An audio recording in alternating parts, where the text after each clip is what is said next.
दोस्तों मारी गुज्जुनी मौज चैनल में आपનું સ્વાગત છે। આજના વિડીયોમાં આપણે વાત કરવા જઈ રહ્યા છીએ કે ઠાકોર ફેમિલીના ઘરે આજે આ શું ઘટના ઘટી। એટલે કે દોસ્તો આજે તો દિવ્યાંશને મળવા માટે એના કાકા આવ્યા। સરગાસનથી કરણજીના મોટા ભાઈ દિવ્યાંશને સ્પેશિયલ મળવા માટે આવવાના હતા। તો દોસ્તો કેટલું રોકાયા હશે। દિવ્યાંશ એમની સાથે ગયો। આજે તો સંજયભાઈએ પાર્વતી ભાભીના હિલ્સ પહેરી અને કેટવોક કર્યું। અને જો સંજયભાઈને શું પૂનમ ભાભી વગર હવે અહીંયા નથી ફાવતું દોસ્તો, એ બધું જ તમને આપણા આ વિડીયોમાં જાણવા મળી રહેશે। મારી ચેનલ ઉપર નવા હોય તો ચેનલને फटाफट लाइक शेयर एंड सब्सक्राइब કરી દો।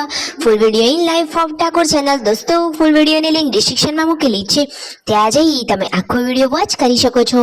આવી ટૂંકી તો ચોકડી લાઈવ લેટેસ્ટ ટ્રેન્ડિંગ માહિતી મેળવવા માટે કરી દો મારી ચેનલને ફટાફટ સબસ્ક્રાઇબ। તો ચાલો દોસ્તો વધારે રાહ ન જોતા આપણે વિડિયોની શરૂઆત કરી દઈએ છીએ। તમે વિડિયોમાં લાઈવ જુઓ કે રસોડામાં રસોઈની તૈયારીઓ થઈ રહી છે અને આ બાજુ મગફળી શેકાઈ રહી છે। અને આજે તો કાજલબેની બા સરસ મજાનું ટેસ્ટી ચટાકેદાર વાલ અને બટાકાનું શાક બનાવી રહ્યા છે। પાર્વતી ભાભી ચૂલા ઉપર રોટલી બનાવી રહ્યા છે। લો આ રહ્યું સરસ મજાનું ટેસ્ટી શાક। બટાકાને વાલનું રસાવાળું મસ્ત શાક બનાવી લીધું છે। ઠંડી ઠંડી છાશ પણ આવી ગઈ છે ને ગરમા ગરમ દેશી ચૂલા ઉપરની રોટલી। તો હવે તો જમવાની બાકી મજા જ પડી જાય।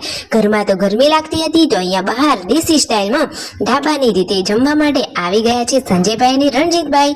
કાજલબેની બા ભાઈઓને બધું સર્વ કરી રહ્યા છે। ખરેખર બેની બા હોય તો કાજલબેન જેવા। જો બંને ભાઈઓ અહીંયા સામ સામે ઢાબા સ્ટાઇલમાં ખાટલામાં જમવા માટે બેસી ગયા છે અને ગરમા ગરમ અહીંયા રોટલીઓ થઈ રહી છે। ઘરમાં જો તેમના પપ્પા અને કાજલબેની બાને લોકો હવે જમવા માટે બેસી ગયા। આજે તો ઠાકોર ફેમિલીના આંગણે મહેમાન પધાર્યા। જુઓ સરગાસણથી કરણજીના મોટા ભાઈ સ્પેશિયલ દિવ્યાંશને મળવા માટે આવ્યા છે। તો દિવ્યાંશ તો એમને જોઈને ખુશ થઈ ગયો ને કાજલબેની બા તેમના માટે અહીંયા ચા બનાવી રહ્યા છે। યશુને તો મોઢામાં ચાંદી પડી છે તો દુખાય છે। કાજલબેની બાએ જુઓ માથે કેવું ઓઢણું રાખ્યું છે, એ તો એકદમ સંસ્કારી અને માન મર્યાદા સાથે જીવન જીવતા છે। જુઓ અને જુઓ કરણજીના મોટા ભાઈ આવ્યા હતા, એમને અહીંયા દિવ્યાંશને ઘણા બધા લાડ લડાવ્યા। થોડીક વાર ભેગા થઈ હવે તેઓ ઘરે જવા માટે નીકળી રહ્યા છે। તો ફાઇનલી હવે ઘરે જઈ રહ્યા છે અને દિવ્યાંશ કહે છે કે હું તો વેકેશન પતાવીને જ આવીશ, મારે તો મામાના ઘરે વોટર પાર્ક જવાનું છે। તો ફાઇનલી દોસ્તો હવે વોટર પાર્ક ક્યારે જવાનો છે, કોણ કોણ જવાનું છે ને કઈ જગ્યાએ જવાનું છે એ પણ તમને આ જ વિડીયોમાં જાણવા મળી રહેશે। તો વિડીયોને સ્કીપ કર્યા વગર અંત સુધી નિહાળજો। ફાઇનલી જુઓ રાકેશભાઈ બહાર ગયા હતા તો હવે મોડા આવી અને એમણે કેરીનો નાસ્તો કરી લીધો। અને જુઓ આજે તો શિલ્પા ભાભી પાર્વતી ભાભીના હિલ્સ પહેરી રહ્યા છે। આ તો કેટલા મોંઘા હિલ્સ છે તમને ખબર છે? અરે રણજીતભાઈ લાવ્યા હતા પાર્વતી ભાભી માટે, આ તો 1700 રૂપિયાના છે। અને સંજયભાઈએ આ શું કરી દીધું જુઓ તો ખરા, એ તો પાર્વતી ભાભીના આ હિલ્સ પહેરી રહ્યા છે અને જુઓ કેટવોક કરી રહ્યા છે। કહે છે કે અરે રે નીચેથી આટલા તળિયાવાળા અને પેલી સાઈડથી આટલી હિલ્સવાળા સેન્ડલ કઈ રીતે ફાવે? જુઓ તો ખરા આમાં તો પડી જવાય। તો દોસ્તો આ રીતે એ તો બધા લોકોને હસાવી રહ્યા હતા, થોડીક આવી રીતે મજાક મસ્તી કરી કે જેથી ઘરમાં બધાના ચહેરા ઉપર હસી આવી જાય, એટલા માટે સંજયભાઈએ આવું કર્યું। જુઓ તો ખરા સંજયભાઈ તો બધાનું કેટલું ધ્યાન રાખે છે। અને ફાઇનલી હવે પાર્વતી ભાભી તેમને હિલ્સ સરખી જગ્યાએ મૂકી રહ્યા છે। કાજલબેની બાજુ લાડકા ભત્રીજાને રમાડી રહ્યા છે। મિતાંશ તો સૌનો લાડકો છે। જુઓ તો ખરા હવે તો સ્ક્રીન ઉપર આવી ગયો લાડકો મિતાંશ।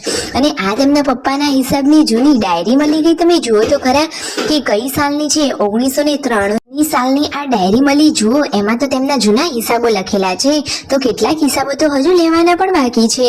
અને જુઓ આજે ગરમા ગરમ શીરો રેડી છે, એકદમ સરસ મજાનો ઘી પણ છે, તો આવો શીરો ખાવાની મજા જ પડી જાય।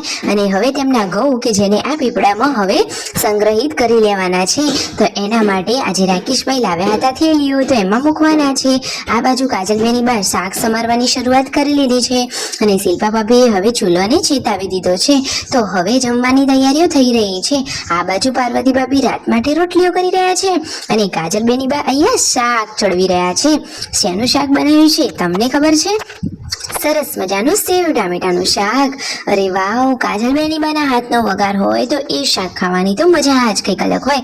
લો આ રહ્યું એ શાક, જુઓ કેટલું સરસ મજાનું સ્વાદિષ્ટ શાક છે। હવે જુઓ રાત્રે અહીંયા ઘઉં પીપળામાં ભરવાનું કામ ચાલુ થઈ ગયું છે અને પછી અહીંયા બધા લોકો જમવા બેસી ગયા છે। કાલે હવે વોટર પાર્ક કરી દો સબસ્ક્રાઇબ।